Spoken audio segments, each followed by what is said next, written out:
Muito bem, meus irmãos. Eu vou falar com vocês um pouquinho sobre os últimos achados da arqueologia bíblica, os mais recentes, para vocês terem uma noção do trabalho que a gente faz em Israel. Bom, tem 2 anos agora aqui. A última vez que eu fui para lá foi em 2020, janeiro de 2020. Se der tudo certo, a gente está voltando para lá em março do ano que vem. Em primeiro lugar, o que a arqueologia pode me ajudar na compreensão do texto bíblico? O Dr. Wayne Jackson, que escreveu o livro Estudos Bíblicos à Luz da Arqueologia, ele falou o seguinte: a ciência da arqueologia tem sido grande benfeitora para os estudantes da Bíblia. Ela tem, número 1, ajudado na identificação dos lugares e no estabelecimento de datas. Número 2, contribuído para o melhor conhecimento de antigos costumes e obscuros idiomas. Número 3, trazido luz sobre o significado de numerosas palavras bíblicas. Número 4, aumentado nosso entendimento sobre certos pontos doutrinários do Antigo Testamento. E número 5, silenciado progressivamente certos críticos que não aceitam a inspiração da palavra de Deus. Eu vou explicar para os irmãos aqui uma coisa e vocês podem entender. Falar assim, a arqueologia confirma a Bíblia, não é uma frase correta. Eu explico por quais razões. Em primeiro lugar, a Bíblia vem de autoria e procedência divina. E quando uma pessoa é autoridade máxima, ela não precisa de ninguém para dar atestação à palavra dela. Por exemplo, fé pública. Se o tabelião viu você assinando e ele bateu o carimbo e falou é autêntico, ele não precisa provar que é autêntico, porque ele tem fé pública. Se um policial de trânsito falar que você estava em alta velocidade, ele não precisa provar aquilo, ele pode te dar ali a multa, porque ele tem fé pública. Ou seja, naquele momento, ele é a maior autoridade. Entre você e o oficial de trânsito, ele é a maior autoridade. Entre você e o tabelião, ele é a maior autoridade. Só que o tabelião ainda tem alguém que está acima dele. O cara da polícia também, o soldado, o policial, tem alguém que está acima dele. Só que Deus não tem ninguém que está acima dele que possa, eventualmente, comprovar a palavra de Deus. Então, em última instância, quem prova a Bíblia é o próprio Deus, porque ele é a autoridade maior. Tá certo? A segunda razão pela qual é errado dizer que a arqueologia comprova a Bíblia é que a arqueologia ela tem um método de pesquisa diferente do estudo de história, ou mesmo do estudo teológico. Por exemplo, eu não posso, pela arqueologia, comprovar a Santíssima Trindade. Como é que eu vou trazer laboratorialmente e provar que é Pai, Filho e Espírito Santo? Eu não posso, pela arqueologia, comprovar o nascimento virginal de Jesus. Como é que eu vou provar arqueologicamente que Maria era virgem? Não tem como, não só se entrar numa máquina do tempo, voltar lá e um médico examinar, não é assim que funciona. Mas o que eu consigo comprovar pela arqueologia? Eu consigo comprovar se aquela história da Bíblia aconteceu. Por que é importante isso? Porque a Bíblia, dentre tantos livros religiosos que há no mundo, o Alcorão, livro dos Vedas, Bhagavad Gita, o Tao Te Ching, esses grandes livros das grandes religiões aí, do taoísmo, do hinduísmo, etc., a Bíblia é o único livro que precisa de uma história como confirmação da doutrina que ela apresenta. Por exemplo, se nós estivéssemos na Índia, eu jamais seria um arqueólogo do hinduísmo. Não existe arqueologia do Bhagavad Gita. Porque para os hindus, se Arjuna, personagem do Bhagavad Gita, existiu ou não existiu, pouco importa. Se Krishna esteve realmente numa batalha com Arjuna ou não, pouco importa. Agora, a Bíblia não. Se Jesus não existiu, tudo cai por terra. Se ele, ao invés de morrer crucificado, morreu de morte natural, tudo cai por terra. Então, através da arqueologia, eu vejo a seriedade testemunhal daquele episódio que a Bíblia apresenta. E se aquele episódio for real, a teologia que se fundamenta nele também o será. Compreenderam, então? Então, vamos lá. Eu vou mostrar para vocês um achado. Esses achados todos são de 3 anos para cá. Tá certo? 2019 para cá. Tem um só do final de 2018. Essa montanha que vocês estão vendo aí é a montanha de Laquis, ou Lachish, como dizem em hebraico. Laquis é uma cidade muito importante de Judá, Seria mais ou menos assim. Você tem o estado do Rio de Janeiro, tem a própria capital fluminense aqui, o Rio de Janeiro, mas você tem as maiores cidades aqui, que eu imagino. Niterói, tá certo? Petrópolis. Qual? Outra cidade grande aqui perto? São Gonçalo. Então são cidades grandes que não são a capital, mas são as maiores cidades do Rio. Jerusalém era a capital de Judá. E das maiores cidades que estavam antes, estava a cidade de Laquis, muitas vezes mencionada na Bíblia. Nós já tínhamos na arqueologia muitas comprovações arqueológicas das batalhas de Laquis que a Bíblia apresenta. Mas tem algo mais. Essa montanha aqui, ela voltou a ser escavada, inclusive, eu escavei um dia só aí. Só participei de uma escavação em um dia. O Southern Adventist University, que é uma universidade adventista do Tennessee, também participou de escavações aí, e um ex-professor meu, Joseph Garfinkel, é o diretor daí. Olha como é que a cidade era originalmente. Em cima de uma montanha, tá vendo? Ó? Tá a montanha e a cidade aqui. A gente chama isso de Tel em hebraico. Por que Tel? Imagina que aqui você tem, onde está o nível da Bíblia aqui, olha, uma cidade construída. Aí vem guerra, terremoto, inundação, ação do tempo. Os que chegam depois constroem uma cidade por cima dessa. Repete-se o processo. Guerra, inundação, ação do tempo, terremoto. Aí outros vêm e constroem outra cidade por cima. Com o tempo, o que você vai fazendo? Camadas e camadas de construção. Isso forma uma colina, que a gente chama de Tel. Eles já construíram a cidade num lugar alto, para facilitar em situações de guerra. Aí o que eles descobriram lá interessante? Primeira coisa, estão vendo esse desenho que a cidade tinha 2 muros. 2 muros. Aliás, uma coisa que eu vou até falar com vocês, eu vou mostrar aqui, eu não sei se o laser vai lá não, né? Porque eu não sei como é que eu faço aqui para mostrar para vocês. Vou tentar mostrar aqui. Você tem o mouse aí? Se colocar o mouse, o pessoal de casa vai poder ver também.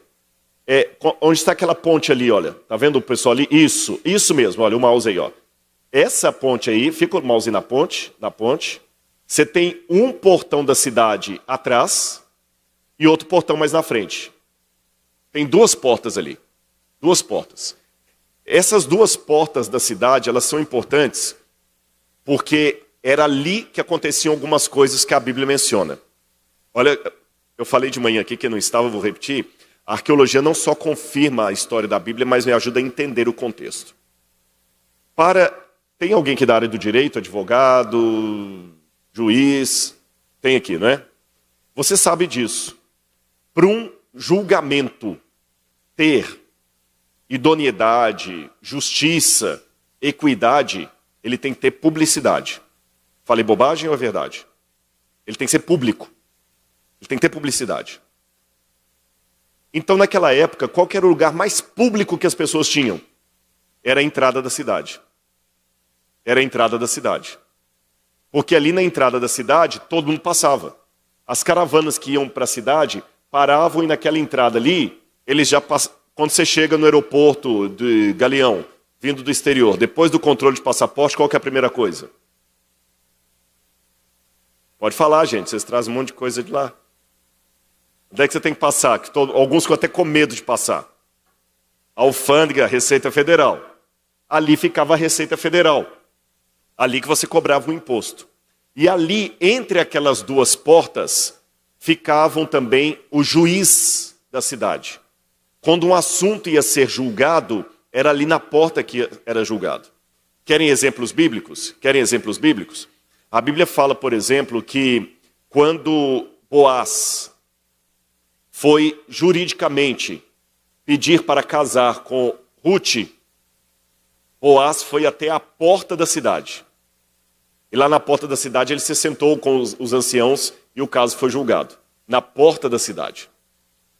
Daniel, no livro de Daniel, quando fala assim, Daniel, porém, ficou assistindo na corte do rei da Babilônia, no original hebraico está, no original aramaico, está que Daniel ficou à porta do rei da Babilônia. Porque o julgamento era na porta. E se a pessoa fosse condenada, da porta mesmo já expulsava da cidade. Agora, olha que foi interessante o que foi encontrado ali naquela porta. Primeiro encontraram um muro, isso foi agora em 2019. Esse muro que foi encontrado aqui, ele data do 10º século a.C., 920 a.C. Aí você vai na Bíblia, em 2 Crônicas, capítulo 11, versículo 9, fala de um muro. 2 Crônicas, capítulo 11, versículo 9.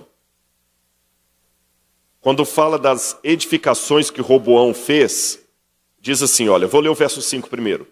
Roboão morou em Jerusalém e, para a defesa, fortificou várias cidades de Judá, quer dizer, construiu um muro. Quais são as cidades? Belém, Etã, Tecoa, Betzur, Socó, Adolão, Gate, Maressa, Zife, Adorim, Laquis. E muitos críticos achavam que isso aqui era lenda. E agora, há 3 anos, encontraram o muro da época de Roboão. Outra coisa importante que foi encontrada, lembra que eu falei das 2 portas? Lembra que eu falei das 2 portas? Ali está a entrada da cidade, olha.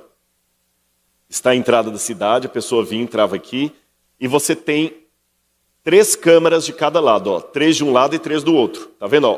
3 câmaras aí e 3 câmaras do lado de cá. Receita Federal. E além da Receita Federal, era nessas câmaras também que havia a corte, o julgamento, com publicidade. Olha aqui para vocês verem o lugar do banco original. Então, quando você tinha uma causa judicial contra alguém, hoje você vai até o tribunal, até o fórum, tribunal de pequenas causas. Ali você ia até a porta da cidade. E o rei em pessoa, ou um representante do rei, ia até a porta e ali julgavam os casos. Isso é interessante. E muitas pessoas que queriam ver como é que os casos estavam sendo julgados iam para a porta para poder assistir. Quando você tinha alguma coisa, você ficava à porta da cidade. É por isso que a volta de Jesus é descrita como estando às portas. Quer dizer, o julgamento. O livro de Gênesis fala que em Sodoma, Ló ficava à porta da cidade de Sodoma. À porta. Agora, não foi só isso que encontraram, não. Escavando na outra câmara que está atrás dessa, descobriram na terceira câmara que havia uma parede e atrás dessa parede tinha um altar de pedra. O altar estava quebrado e guardado de cabeça para baixo. Eu vou mostrar para vocês o altar. Aqui, quando escavaram a parte de trás, encontraram uma parede e aqui no fundo encontraram um altar. O altar quebrado. Está vendo o altar com a mão ali? O altar, na verdade, é o que está à esquerda de vocês. Está vendo o dedo apontando? O altar, normalmente, como se fosse esse púlpito, ele seria mais ou menos do tamanho desse púlpito, só que ao invés de ser assim, ele era reto. E ele tinha 4 cantos aqui, 4 partes de pedra. Essas pedras estavam cortadas deliberadamente. E a gente sabe em arqueologia quando um objeto se quebrou por ação do tempo ou de propósito. Há uma diferença entre um celular que cai no chão e trinca o vidro e aquele que alguém espatifou todo. Aquele altar foi quebrado, totalmente quebrado. E foi colocado de cabeça para baixo. E em cima do altar estava esse objeto aqui, ó, de pedra com um buraco no meio. Imagina o que seria aquilo ali? Quem que vocês imaginam? Hã? Latrina. Um vaso sanitário. Agora o curioso, agora o quebra-cabeça está montado, né? Por que que um altar teria sido o primeiro lugar? Quebrado, colocado de cabeça para baixo e em cima dele uma latrina. O mistério fica maior ainda quando verificaram que essa latrina nunca foi usada. E como a gente sabe que nunca foi usada? Que ela não tem tubulação, não tem encanamento e não tem coliformes fecais algum ali. Por que que alguém faria isso? Aí quando você vai à Bíblia, 2 Reis, capítulo 10, verso 27, 2 Reis, capítulo 10, versículo 27, olha o que a Bíblia fala da reforma de Jeú. 2 Reis 10, 27. Diz assim, vou ler o verso 26. Tiraram as colunas que estavam no templo de Baal e as queimaram. Colunas ou altares. Também derrubaram a coluna de Baal e derrubaram o templo de Baal, transformando-o numa latrina até os dias de hoje. Perceberam? A arqueologia é um pouco diferente dessa ideia de Indiana Jones, que a gente vai achar a Arca da Aliança, vai achar o meche do cabelo de Jesus. Mas vocês estão notando que nesses pequenos detalhes a gente vê que a Bíblia é um livro que estava falando uma história verdadeira. Aqui, mais acima, encontraram o altar. Agora veja bem, então tinha um altar de Baal ali, que fala que nessa reforma de Jeú, embora aqui não está falando de Laquis, tá? Mas está falando de uma reforma que houve em vários lugares, inclusive Laquis. Ficou claro isso, né? Mas será que tinha algum altar de Baal ali também, algum templo de Baal que foi destruído e transformado em latrina e colocado na porta da cidade? E por que colocaram na porta da cidade? 2 motivos. Publicidade e julgamento. Julgaram que Baal não tinha lugar ali. Mais acima, o que foi encontrado na cidade? Um altar de Baal com estatuetas pagãs e, inclusive, essas 2 estatuetas de bronze que você está vendo ali do lado são 2 estatuetas de Baal. Nesse Museu de Arqueologia Bíblica do NASP, eu tenho uma estatueta original de Baal, fenícia, datada de 800 anos antes de Cristo. Se você quiser conhecer no Brasil, a única estatueta original de Baal do Brasil está lá no Museu do NASP. Tá bem? Está até mais bem preservado do que essa. Esse que está do lado de cá é o professor Joseph Garfinkel, que foi meu professor, já esteve no Brasil dando palestras. Outra coisa curiosa que foi encontrada recentemente, e aqui, irmãos, eu vou falar com vocês de um achado que eu chamaria até de espiritual. Vocês vão entender o porquê daqui a pouquinho. Nessa época da pandemia, alguns professores de arqueologia aproveitaram que Israel estava mais vazia para fazer até alguma arqueologia de resgate, impedindo, por exemplo, ladrões de sepultura de roubarem artefatos e venderem no mercado negro. E eles foram, de novo, fazer uma investigação nessa parede de pedras, nesse buraco que está aí, nessa gruta. Isso aqui fica no Parque Nacional de Israel, de Naval Rever. Naval Rever é um lugar que é chamado de a Caverna dos Horrores. Por que ela é chamada de a Caverna ou a Gruta dos Horrores? Em 135 depois de Cristo, o imperador Adriano sufocou a revolta judaica liderada por Bar Kokhba e matou milhares de judeus.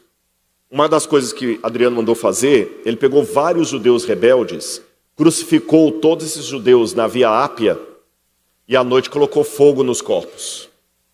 Aquele monte de cruz, e eles gritando lá no fogo, coisa horrível. E um grupo de judeus rebeldes estava dentro dessa caverna. Você nota que para chegar aí dentro só de rapel. É um paredão de pedra com um buraco no meio. Aquela parte azul que vocês estão vendo ali em cima é onde a corda do rapel é colocada para o pessoal descer. Aí o pessoal descendo no rapel, é um deserto isso aí.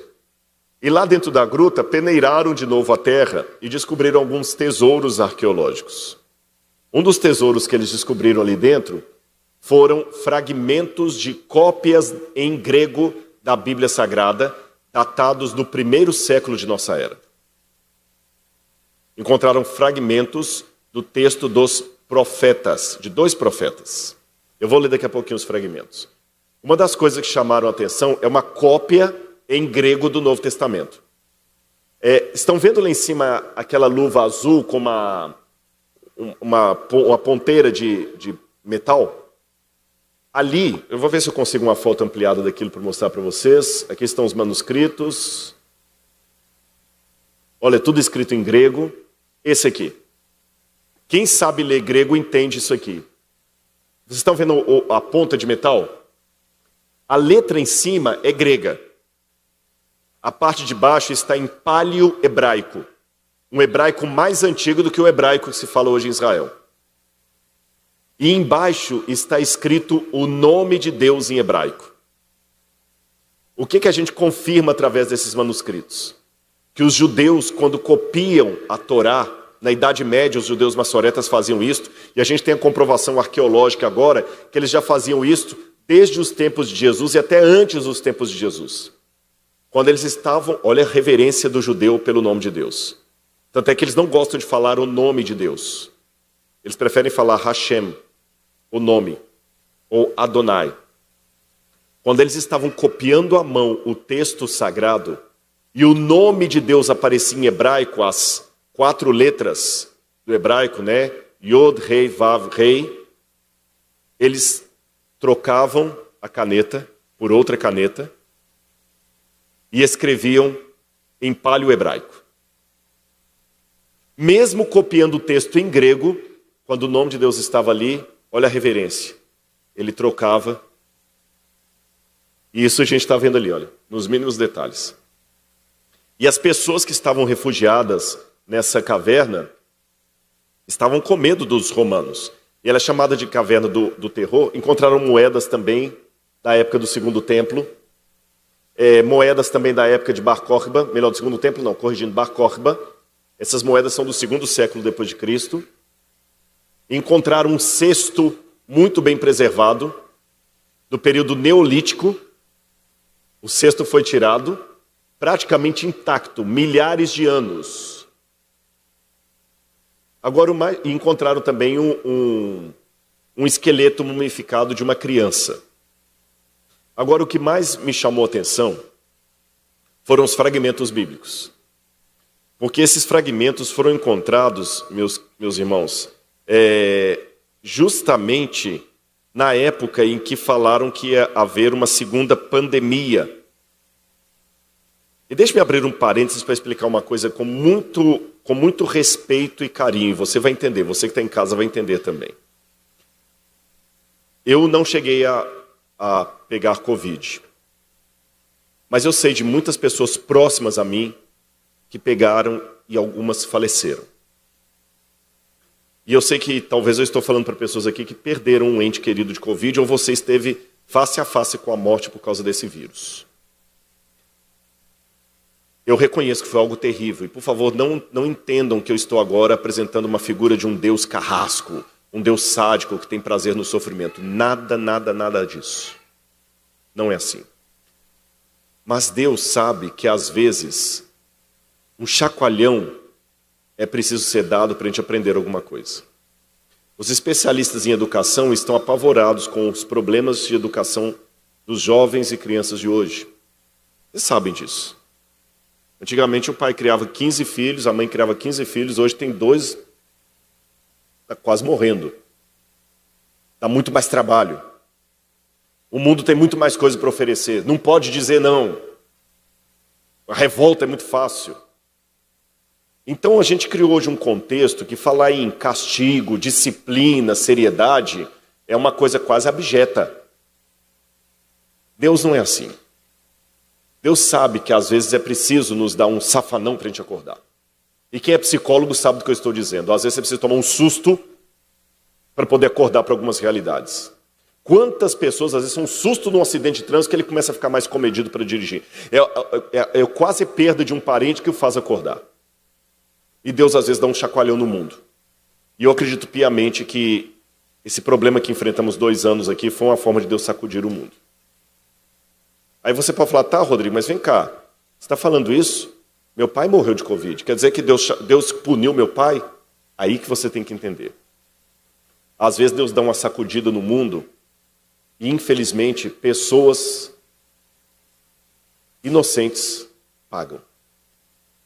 Às vezes Deus livra o povo dele da sacudida. Por exemplo, quando ele trouxe o dilúvio, ele livrou Noé e sua família. Quando ele trouxe as pragas no Egito, ele livrou os hebreus. Mas quando ele trouxe a perseguição sobre Jerusalém, ele não livrou os cristãos. Muitos foram mortos.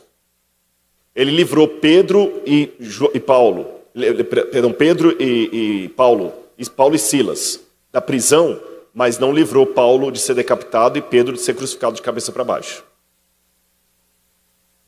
Ele livrou Daniel da cova dos leões, mas não livrou Daniel de ser levado como cativo do rei da Babilônia, para nunca mais voltar. Vocês perceberam o que eu estou querendo dizer? Deus às vezes livra, às vezes não livra. Mas Deus é Deus, deixa Deus ser Deus.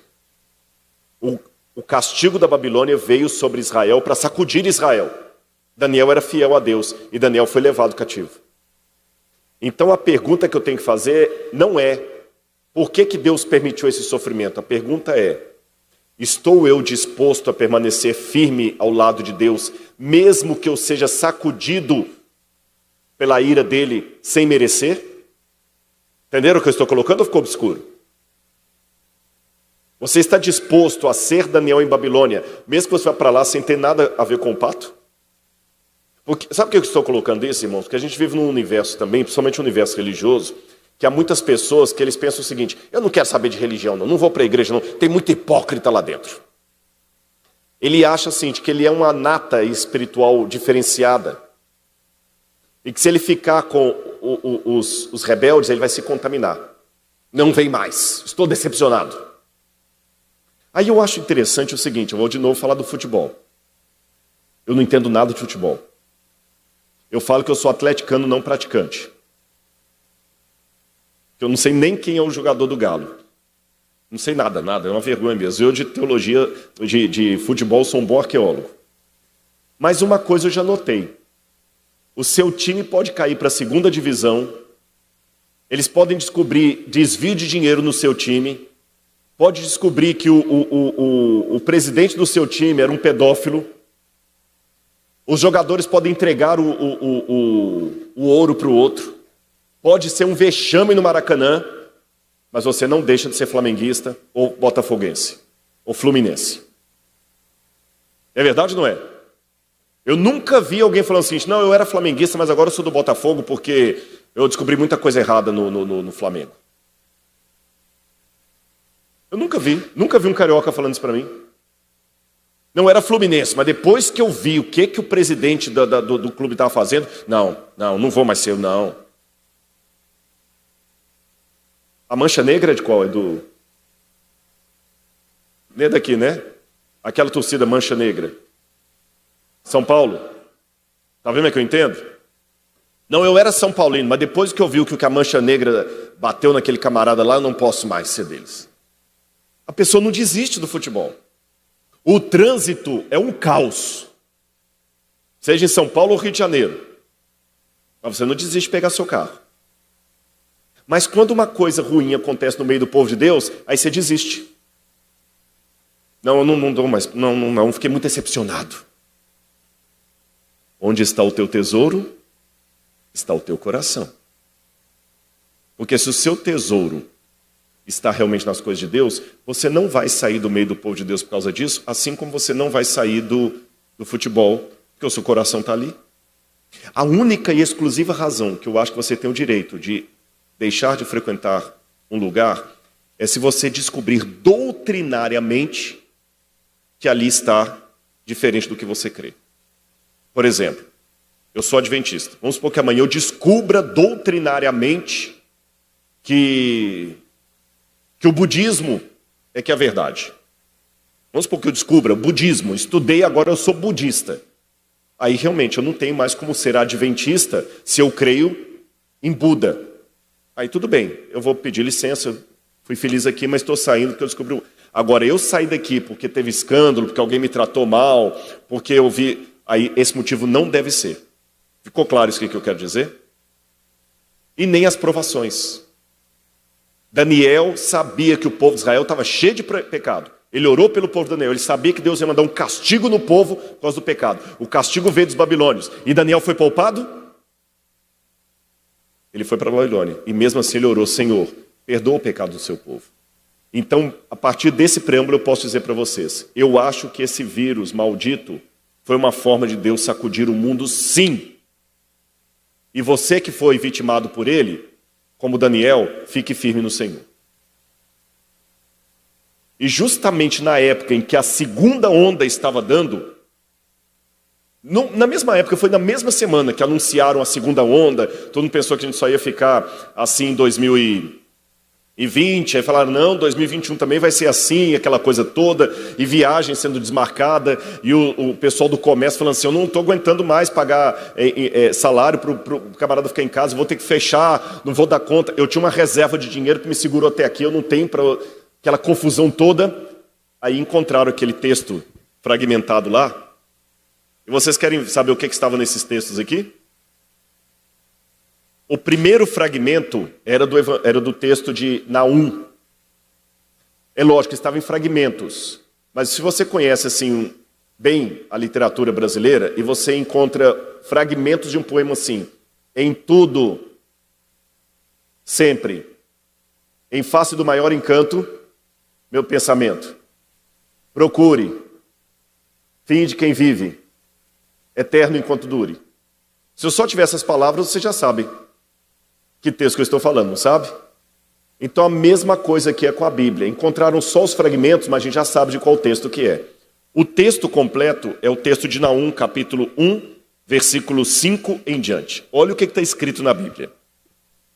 Os montes tremem diante dele. Sim, o mundo e todos os seus moradores. Quem pode suportar a sua indignação? E quem subsistirá diante do furor da sua ira? A sua cólera se derrama como fogo. As rochas são por ele demolidas. O Senhor é bom, é fortaleza no dia da angústia e conhece aqueles que nele se refugiam. E dentro de um refúgio encontraram isso. E o outro texto, o outro fragmento que está um pouquinho atrás, que eles descobriram, esse aqui, é justamente o texto de Zacarias, capítulo 8, versículo 16. Eis as coisas que vocês devem fazer, que cada um fale a verdade com o seu próximo. Nos tribunais, julguem com justiça, segundo a verdade e em favor da paz. Que ninguém faça planos para prejudicar o seu próximo, nem ame o juramento falso, porque eu odeio estas coisas, diz o Senhor. Irmãos, não tinha mensagem mais adequada para ser trazida ao mundo do que essas duas que Deus permitiu encontrar justamente naquela época. Numa época que o pessoal fala tanto de narrativas, fake news, que ninguém minta no tribunal para prejudicar ninguém. Vou mostrar mais só um ou dois achados e a gente já termina aqui, porque o tempo está avançado. Só mostrar mais uns dois achados. Esse aqui foi interessante. Eu falei que Jerusalém foi tomada pelos babilônios por causa da idolatria e tudo mais. Olha como é que às vezes as notícias colocam a coisa como não é, né? Templo de 3.000 anos descoberto em Israel põe em xeque textos da Bíblia. Não põe nada em xeque. O templo que foi encontrado é esse aqui, o templo de Tel Motsá. Tel Motsá mostrou que é um templo que estava a 8 quilômetros do templo de Jerusalém. E o que surpreendeu os arqueólogos é que esse templo de Tel Motsá era um templo pagão. Nesse templo pagão eles encontraram estatuetas, provavelmente da deusa Áshera, altar. E aí a dúvida que os arqueólogos levantaram foi o seguinte: como é que um templo pagão funcionava a 8 quilômetros do templo de Jerusalém? Vocês entenderam? É como se eu pegasse aqui, olha, Aparecida do Norte, que é uma cidade super católica, com a catedral ali, e dentro da cidade ainda, a poucos metros, tivesse um templo satânico olhando para a catedral. A pergunta é como é que o bispo ia deixar isso? Vocês entenderam a comparação? Essa foi a dúvida dos arqueólogos, não tem nada que desmente a Bíblia. E a segunda dúvida foi a seguinte: a Bíblia não fala das reformas de Jeú, das reformas de Josias. Se houve a reforma religiosa para tirar o paganismo, como é que esse templo estava lá?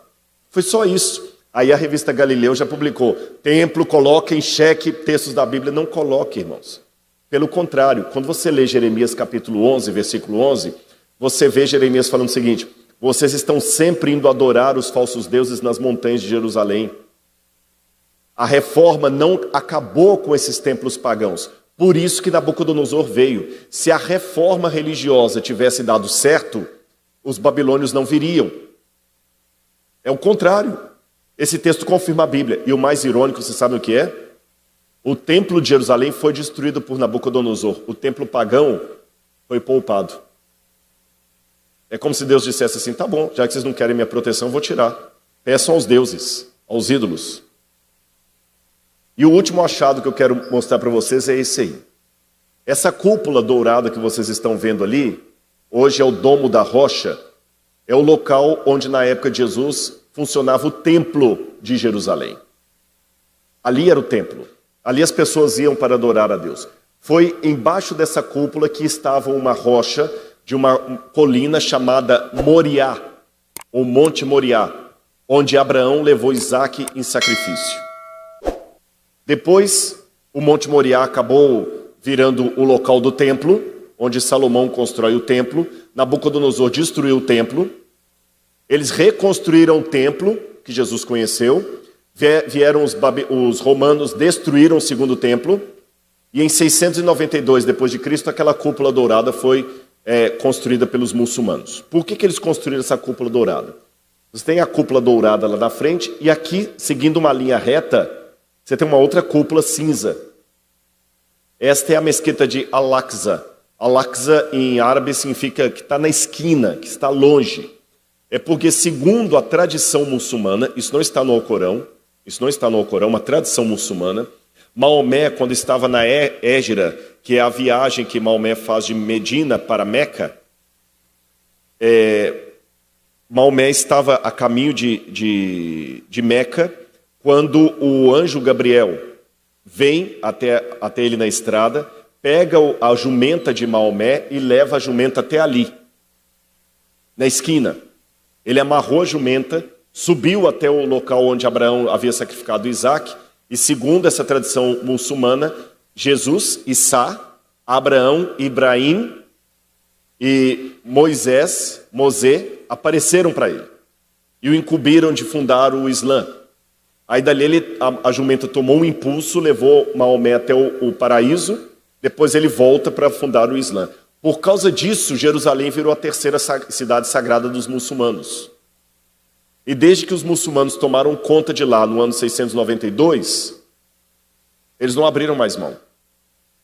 Então Jerusalém foi conquistado de novo por Israel em 67, na Guerra dos 6 Dias, mas aquele lugar ali foi preservado por Moshe Dayan e deixado para que os muçulmanos administrem. Então, o sonho de consumo da gente é poder escavar ali. Mas nós não podemos, senão a gente proclama a Terceira Guerra Mundial. Vocês entenderam? Porque não pode entrar ali nem com símbolo cristão, nem judeu. Se você estiver indo ali, por exemplo, no horário que eles deixam visitar, e você estiver com um crucifixo, você tem que deixar o crucifixo aqui. Mesmo que for debaixo da roupa, eles não vão deixar você entrar com o crucifixo. For um anel com a cruz, não deixam. Se for com a Bíblia, não deixa. E tudo mais. Só que Deus nos deu um presente. Já que não dá para a gente escavar lá, é um provérbio árabe, se a montanha não vai a Maomé, se Maomé não vai à montanha, a montanha vem a Maomé. Olha o que aconteceu. Aqui perto da mesquita de Al-Aqsa, eles estavam fazendo sabe esse estacionamento de shopping center, que você desce e tem aquele pátio enorme de carros? Um lugar parece que para 5 ou 10 mil pessoas ali. Embaixo enorme. Foi até clandestino isso aí. E eles tiraram, igual falar lá em Minas, trocentos e trocentos caminhões de terra dali. Olha os caminhões saindo. Eles pegaram essa terra toda e depositaram num canto de Jerusalém lá. Aquele monte de terra. Aí um aluno do professor Gabriel Barcai, esse é o professor Gabriel Barcai, de azul, viu aquilo ali e falou, olha, a gente não pode escavar lá, mas a gente pode peneirar essa... Perde um pouquinho o valor algumas coisas, porque tirou de contexto, mas ajuda um pouco. E fizeram um projeto chamado Sifin Project, onde a gente escava aquele material ali. Eu até me lembrei do Salmo 102, versículos 13 e 14, que diz assim, tu te levantarás e terás piedade de Sião, pois o tempo de compadeceres dela, o tempo determinado chegou, porque os teus servos têm prazer nas tuas pedras e se compadecem do teu pó. Assim que a gente se sente. O servo de Deus se compadece até das pedras de Jerusalém e até do pó de Jerusalém. E a gente, escavando aquilo ali, aqui está um grupo de alunos que a gente levou para lá junto com o Moriah College, o Instituto Moriah, um instituto de Israel ligado à Universidade Hebraica. A gente fez cursos com eles e a gente escavou lá explicando como é que funcionam as escavações. O NASP tem hoje uma pós-graduação em arqueologia bíblica que você pode fazer sem sair da sua casa. E agora, terminando a pandemia, queremos levar alunos para escavar. Alunos, alunas de todas as classes, viu? Áreas. Tem aluno meu que é advogado, tem aluno que é médico, tem aluno que é empresário. A gente faz as aulas síncronas ali, vocês podem fazer o curso e depois terminar com a gente lá em Israel uma forma de ver a Bíblia 3D. Gente, foi só uma pincelada, o horário já são 13h25, mas eu espero que vocês tenham gostado. É um pouquinho do trabalho da arqueologia aí, para você ver também. E você que é jovem universitário, uma sugestão para vocês, vejam o testemunho que eu estou dando. Às vezes passa-se a impressão que na igreja não tem espaço para coisas acadêmicas, para coisas científicas, mas tem sim. A lição da escola sabatina, a Bíblia que você lê, o autor da lição desse trimestre foi meu professor, Jacques Ducan. Há muito trabalho sendo feito. Pesquisa em línguas originais, muita coisa, para trazer mastigadinho para você. Ou seja, tem muita coisa acadêmica por detrás dos bastidores da igreja. Você não precisa ter vergonha nenhuma da Bíblia ou da doutrina cristã. Que Deus abençoe a todos vocês. Muito obrigado pelo carinho, viu?